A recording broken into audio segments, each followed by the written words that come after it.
Hey guys, you already know the rules about chess, you know some basics and you'd love to improve, but there is so much information out there and you feel overwhelmed. Which is the shortest path to improve? What should you know about opening middle game or endgame so you can go to the next level? In this video we are gonna answer those questions. Keep watching.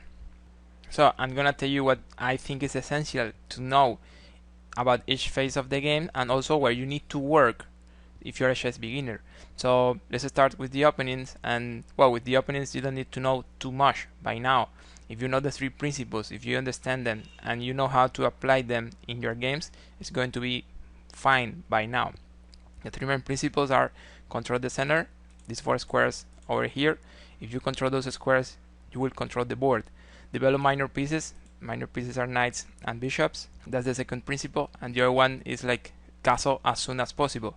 And notice we said as soon as possible, so as soon as you can castle, go there and castle. So don't let the position get too complicated to start thinking of castling.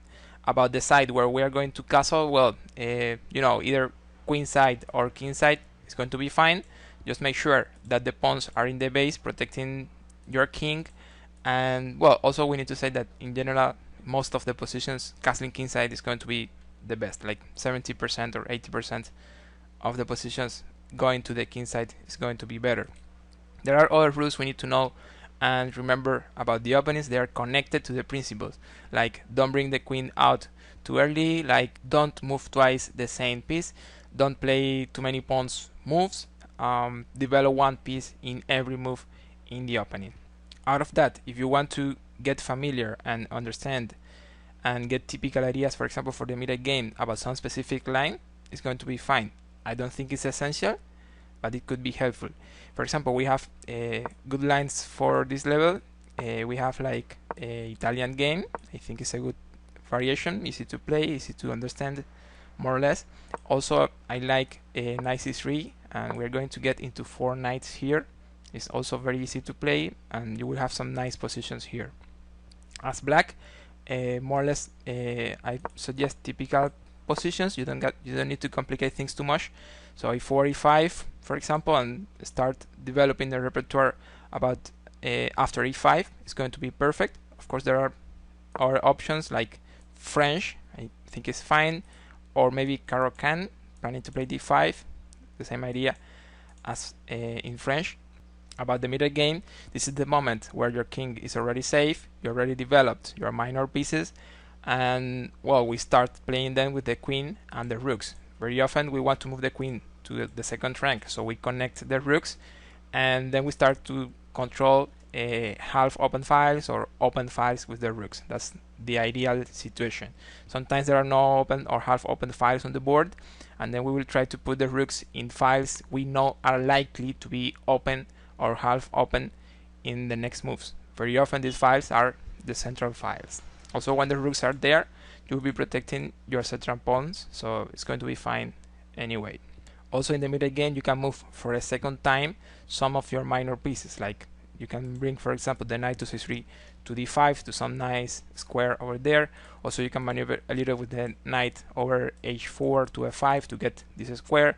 Those are typical plans for the middle game. It is going to be essential to be able to identify and solve mates in one. Here in chess.com, in puzzles, you can go to custom and filter only mates in one, and you can practice this a lot. It's going to be a great help, and it will be really useful for this level. I will solve some positions here as an example.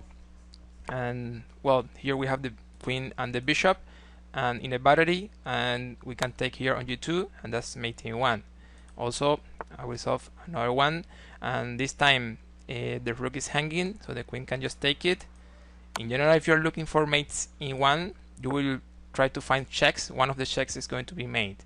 Here we have the rook and the queen, a point of coincidence here on g2, so we can just capture, and that's mate. And in this position, we have some checks like rook g6 or rook h1. The mating one will be with rook h1. I will solve one last mating one here, and this time we have many checks. The right one will be queen g2 protected by the rook, and that's checkmate.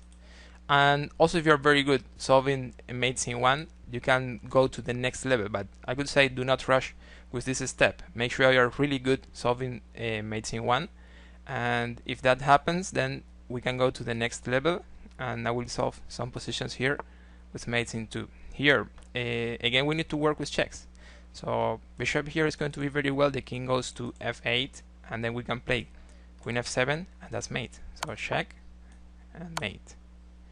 And well, in this position, it is white to move.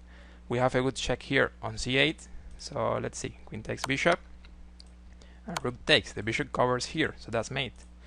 And the next one is going to be like this. Well, this is a back rank mate.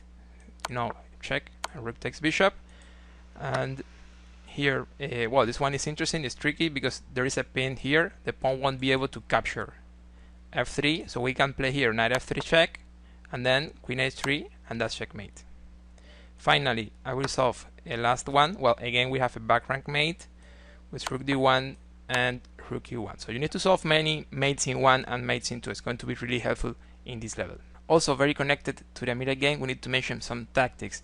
And we can say, for example, pin, skewer, and forks are going to be very well for this level. These are tactical themes where you don't have to sacrifice anything. You just find some good move, threatening things, and you can get material. They are very well. It will be easier for you to work with these tactics in your games. It will be easier to identify them and find a way to take advantage of them in your games. So if you're really good with these tactics, it should be really helpful to improve and to win more games. Also, this covered attack is going to be a simple chess tactics, which could be very helpful in this level, and very often it involves a sacrifice, but not necessarily, not always. So I think it's going to be very well to understand it very well, to be able to identify it in the games, and that's why solving puzzles about this covered attack is going to be great. Right now I'm going to feature in chess.com puzzles custom, and I will select a pin, fork, skewer, and this covered attack, and we'll solve some puzzles about that. So let's see. In this position, it is white to move. Well, this one is a little tough, right? So the right move is bishop takes knight, and well, this is some kind of discovered, because when I take here, the rook is taking. When I take on f6, I'm threatening the rook on e8, so black will need to take on e1. I will be taking, and then the rook is hanging, so I will be getting material, like maybe like one minor piece. So bishop takes, and rook takes, king takes. When he takes the bishop, I can take the rook, so I'm getting material here. Let's see another one. Okay, white to move, and well, knight takes knight is going to be very well. Rook takes rook seems to be the only move. We take, and the idea is that when white takes the knight, we have a skewer here with the king and the rook. So let's see, knight takes knight, we take, and then skewer, getting the rook. Okay, and let's see this one. It is black to move here. Well, there is a fork here, like knight c2, getting the bishop, and this is winning, right? Okay, one more. Well, white to move here. We have this check, rook g7, forcing the king to go to h8. Remember, we have the bishop here, so we will have it discovered later.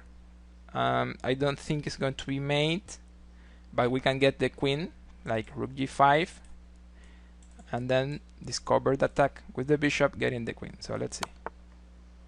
Yeah, the best move I can find here is rook g5, and then we take the queen. And finally, one more.